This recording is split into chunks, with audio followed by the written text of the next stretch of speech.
সেই কালীগঞ্জ থেকে প্রভুকে যে ডক্টর তাকে দেখেছে, তাকে ঢাকায় যেতে বলেছে প্রভুকে। অনেক সময় আমাদেরকে যেহেতু তুমি রক্তে মাংস তৈরি করেছো প্রভুকে, সেক্ষেত্রে প্রভুকে আমাদের অনেক সময় অনেক সেই চিন্তা ভাবনা আমাদের মাঝে আসে প্রভুগো।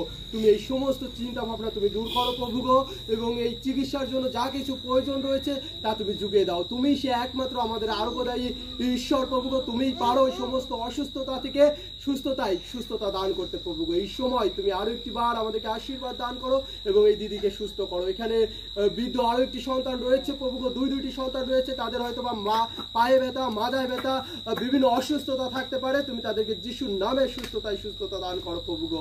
এখানে আরো একটি সন্তান রয়েছে এবং অনেক শিশুরা এখানে আমরা রয়েছি।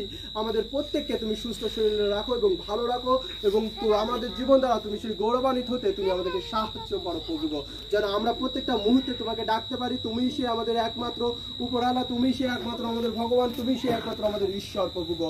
আমাদের জিএমসি সাউথ কোরিয়াতে যারা রয়েছে প্রভুগো, তুমি তাদের প্রত্যেকদেরকে তুমি আশীর্বাদ দান করো এবং তাদেরকে সুস্থ রাখো প্রভুগো। ছোট্ট প্রার্থনা দৃশ্য তোমার নামে চাই, আমেন। ঈশ্বর আপনাদেরকে সুস্থ রাখুক, ভালো রাখুক। অসংখ্য ধন্যবাদ।